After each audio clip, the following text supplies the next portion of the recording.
Chers amis, en ce temps de Pâques qui approche, nous sentons que notre cœur a soif de Dieu, a soif de rencontrer Dieu. Une des manières que nous avons pour rencontrer Dieu, une des manières que le Seigneur nous a données, eh bien, c'est la nature.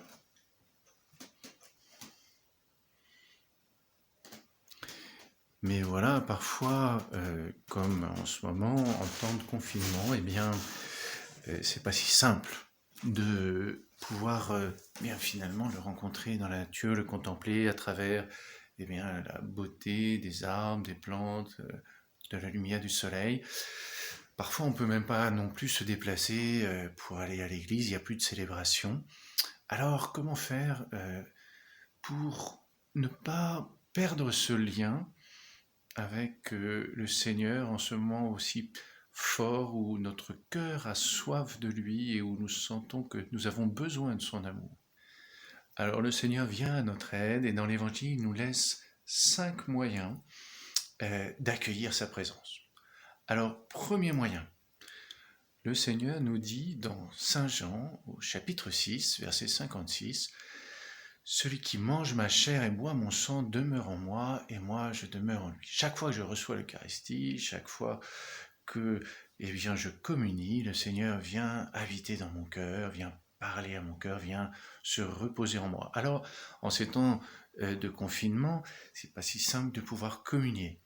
Mais qu'est-ce que nous pouvons faire? La première chose que nous pouvons faire, c'est la communion de désir. C'est-à-dire, la communion de désir, c'est que dans mon cœur, je dis au Seigneur, Seigneur, je ne peux pas te recevoir dans l'Eucharistie, puisque je dois rester chez moi, mais je veux recevoir ta présence douce, ta présence humble, ta présence petite, ta présence fragile de l'Eucharistie. Je veux recevoir tout l'amour que tu as eu pour moi à la croix qui est contenu bien, dans l'Eucharistie quand tu donnes ton corps et ton sang pour moi. Et à ce moment-là, bien, le Seigneur vient habiter mon cœur et je peux commencer à lui parler de mon amitié, à écouter et à reposer ma tête sur son cœur, comme Saint Jean l'a fait au cours de la dernière scène. Je peux aussi profiter des fois où je dois aller faire des courses pour bien m'arrêter dans une église. Les églises en général sont ouvertes, même justement s'il n'y a personne. Bien je peux m'arrêter, me diriger vers le tabernacle, rester un petit temps auprès de Jésus, à avoir la force de cette présence dans l'Eucharistie, même si je ne peux pas communier, même si je ne peux pas toujours le voir. Cette petite lumière rouge bien, me rappelle que le Seigneur est là et que je peux être là auprès de lui. Deuxième manière dont le Seigneur me dit qu'il se rend présent à mon cœur, la parole de Dieu. Dans Saint Jean au chapitre 14 verset 23, le Seigneur va dire « Si quelqu'un m'aime, il gardera ma parole, mon Père l'aimera, nous viendrons à lui et nous ferons en lui notre demeure. » Chaque fois que je garde la parole de Dieu, c'est-à-dire que je la dis, que je demande à l'Esprit Saint de m'en donner le sens, que j'essaye de l'accueillir dans mon cœur, bien le Seigneur me dit que c'est lui-même qui vient en moi et qui vient parler avec moi, qui vient me donner cette parole vivante d'amitié. Comment faire pour l'accueillir à travers sa parole? Eh bien, je peux lire par exemple les évangiles de cette semaine sainte qui sont si forts. À ce moment-là, bien, je vais essayer de découvrir ce que ces évangiles me font découvrir de cet amour si profond de Jésus qui a donné sa vie pour moi. Une autre manière, ça peut être de faire comme la Vierge Marie, de garder la parole de Dieu dans mon cœur. Je vais essayer de chercher une parole de Dieu que j'aime. Vous pourrez voir un lien dans la description pour trouver des paroles de Dieu où on peut découvrir d'une manière plus simple et plus savoureuse l'amour de Dieu pour nous. À partir de ce moment-là, bien, je vais garder cette parole dans mon cœur. Par exemple, je vais garder la parole du Seigneur qui me dit « Tu es mon fils, le bien-aimé, en toi j'ai mis tout mon amour ». Et je vais garder ça et je vais lui ouvrir de plus en plus mon cœur. Je vais lui dire « Mais Seigneur, malgré, tu vois tout ce que j'ai fait de mauvais, eh bien, qu'est-ce que tu me dis? Et j'écoute le Seigneur qui me dit, ben oui, tu as peut-être fait ça, mais tu es quand même mon fils, le bien-aimé, en toi j'ai mis tout mon amour. Je lui dis, eh ben, tu vois, Seigneur, dans mon cœur, il y a aussi ces personnes-là que j'aime, etc. Et je vais écouter le Seigneur qui me dit, ben oui, ben, tu es mon fils, le bien-aimé, en toi j'ai mis tout mon amour, et ces personnes-là aussi, eh bien, du coup, je les aime parce que toi, tu les aimes, et parce que ce sont mes enfants, eux aussi. Je peux lui dire, mais Seigneur, vois aussi mes inquiétudes à cause de la maladie, à cause de certaines personnes qui sont loin, que je ne peux pas voir, que je ne peux pas joindre. Écoutez le Seigneur qui me dit, eh bien oui, eh bien moi je suis là, auprès de toi tous les jours, jusqu'à la fin du monde. Tu es mon enfant bien-aimé, en toi j'ai mis tout mon amour. Et je vais laisser le Seigneur entrer, voyez, de plus en plus profond dans ma vie. Je vais lui présenter toutes les dimensions de ma vie et le laisser me parler, le laisser me dire combien il m'aime.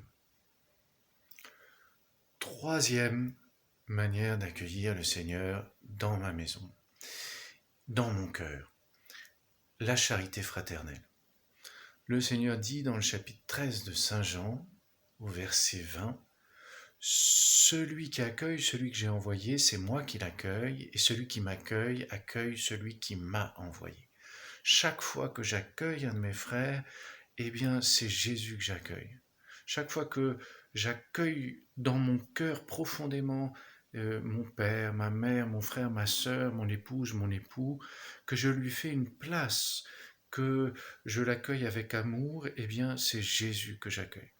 Ça veut dire que, vous voyez, une des manières d'accueillir, pendant ce temps de confinement, d'accueillir Jésus, ça va être d'accueillir les autres par le pardon, d'accueillir les autres par l'attention, par l'écoute, d'accueillir les autres par une attention, j'allais dire, attentive, si on peut dire, c'est-à-dire où je vais voir eh bien qu'est-ce qui leur manque, qu'est-ce que je peux faire pour leur faire plaisir, de quelle manière, moi aussi, comme Jésus, au cours du lavement des pieds, eh bien, je peux leur laver les pieds, je peux finalement prendre soin de leur cœur. Et à ce moment-là, eh bien, je peux faire cet acte de foi, Seigneur, à travers mon mari, ma femme, mes enfants, mes parents, qui sont là avec moi, dont j'essaye de prendre soin. Eh bien, je sais que c'est toi qui es là, et c'est toi à qui je rends ce service. Et c'est toi qui, comme dans l'évangile de Matthieu, me dira, eh bien, voilà, j'avais besoin d'attention, et tu me l'as donné, j'étais de mauvaise humeur, et tu m'as supporté, euh, je t'ai blessé, et tu m'as pardonné.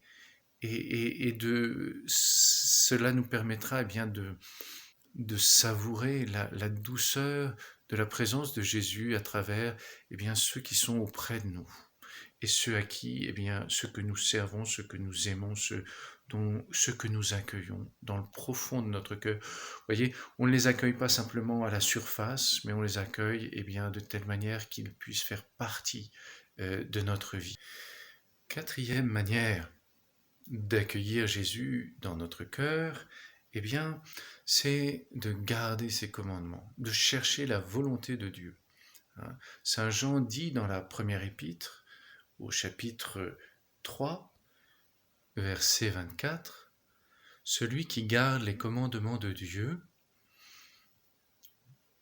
Dieu demeure en lui et lui en Dieu. » Ah non, pardon, c'est le contraire. Celui qui garde les commandements de Dieu demeure en Dieu et Dieu demeure en lui.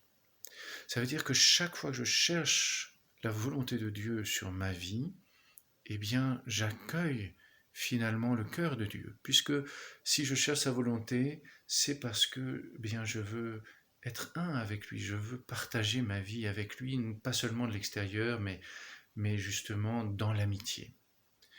Dès que je cherche à grandir dans cette amitié, eh bien, Dieu est présent. De quelle manière je peux le faire en ce temps de confinement ?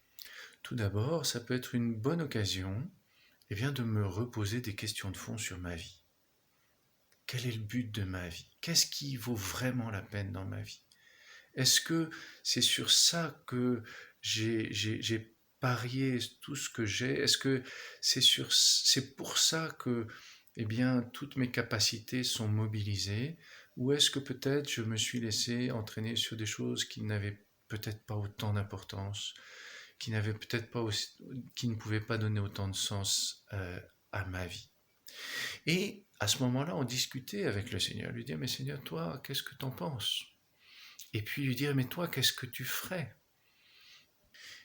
Et pourquoi pas se poser la question, dans l'Évangile, où est-ce que je pourrais trouver une réponse finalement à ma question? Où est-ce que je peux trouver un Évangile qui parle de ce que je suis en train de vivre et qui m'en donne une lumière, qui me donne une lumière pour le vivre à fond? Une deuxième manière de faire, eh bien, c'est de profiter du confinement pour appeler mon père spirituel. Avec les moyens de télécommunication, eh bien, je peux très bien faire une vidéoconférence et justement, eh bien, faire le point sur ma vie avec mon père spirituel, lui demander, eh bien, d'entrer un peu plus en profondeur pour chercher, voilà, où est-ce que je vais pouvoir accueillir cet amour que Dieu veut déverser dans ma vie et comment est-ce que je vais pouvoir, eh bien, le redonner aux autres. Enfin, cinquième manière d'accueillir le Seigneur dans ma vie, la Vierge Marie. Saint Jean nous dit au chapitre 1, verset 14, le Verbe s'est fait chair, il a demeuré parmi nous. Il a habité parmi nous. C'est en Marie que le Verbe s'est fait chair, c'est en Marie qu'il est devenu Jésus, c'est par elle eh bien, que nous avons reçu sa présence. Et encore aujourd'hui, c'est à travers elle eh bien, que nous recevons cette présence toute de douceur de Jésus qui se fait notre frère, qui se fait un homme parmi nous pour venir nous rejoindre et nous accompagner dans ce que nous avons de plus humain, de plus faible, qui a besoin le plus de la douceur de Dieu. Marie est celle qui nous donne cette présence comme elle l'a apportée à Élisabeth au cours de la visitation et qui nous rappelle que Jésus, quoi qu'il arrive, est notre frère, qu'il est son fils et qu'elle est notre mère. Et elle nous donne cette certitude de la présence de Dieu qui nous accompagne et de cette tendresse de Dieu qui ne peut pas s'éloigner de nous. Alors comment vivre de la présence de Jésus avec la Vierge Marie? Eh bien, il y a plein de manières. On peut demander à la Vierge Marie, eh bien, au début de notre prière, d'être là et de nous accompagner comme une mère pour nous faire découvrir eh bien, le cœur de Jésus.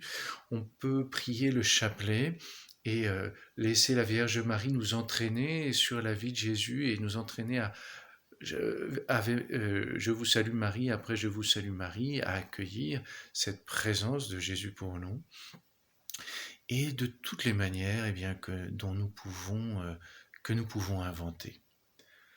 5 manières donc de recevoir le Seigneur chez nous. L'Eucharistie et les sacrements, la parole de Dieu et la prière, la charité fraternelle, s'accueillir les uns les autres, chercher la volonté de Dieu et accueillir Jésus avec la Vierge Marie. 5 manières qui vont me permettre d'accueillir le Seigneur. 5 manières résumées dans une phrase de Saint Jean dans la première épître. Dieu est amour, celui qui demeure dans l'amour demeure en Dieu et Dieu demeure en lui. Toutes ces 5 manières eh bien, sont en fait pour nous faire vivre de cet amour de Dieu, nous permettre de l'accueillir et de le répandre autour de nous. Dans l'évangile selon saint Matthieu, au chapitre 26, le Seigneur enverra ses disciples en ville et leur dira de dire au maître de maison, mon temps est proche, c'est chez toi que je veux célébrer la Pâque avec mes disciples. Eh bien, ces 5 manières, ces 6 manières d'accueillir le Seigneur, eh bien, vont me permettre finalement de laisser le Seigneur venir chez moi célébrer la Pâque avec ses disciples. Peut-être je ne pourrai pas aller à l'église, mais en tout cas, lui pourra venir dans mon cœur et pourra le transformer, pourra vivre sa Pâque dans ce cénacle qu'est mon cœur. Donc, très bon temps de Semaine Sainte et très bon temps de Pâques à tous.